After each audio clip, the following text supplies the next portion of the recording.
Take our lead. Let's help you make your mark.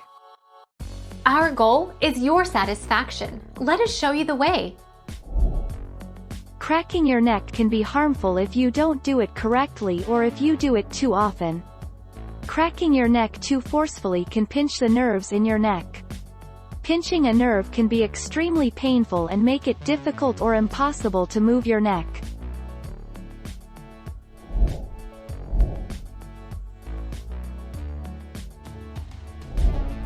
Take our lead.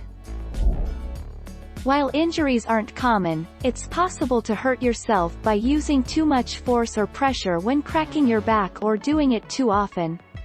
This can cause too much wear and tear on your joints, leading to joint strain, swelling, and even breakdown.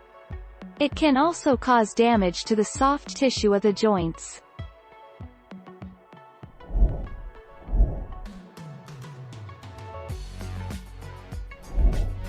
Take our lead. Ligaments connect bone to bone, and tendons connect muscle to bone. Sometimes, if the ligaments, muscles or tendons supporting your neck are too tight or too loose, they will make this cracking noise when you force the tendons, muscles or ligaments to rub against your bones.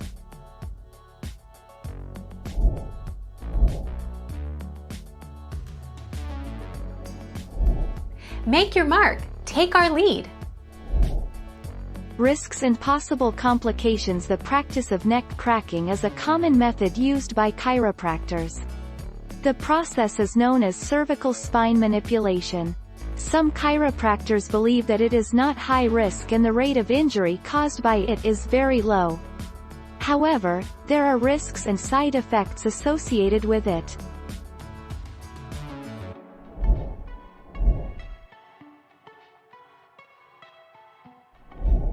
Make your mark. Take our lead. You may hear or feel clicking or grating as you move your head. This is called crepitus, and it can be caused by air bubbles popping, or tissues and bones moving over each other, in the joint. Other joints often do this too, but noises from your neck usually seem louder because they're happening closer to your ears. Thank you for watching. Please subscribe and hit the bell notification.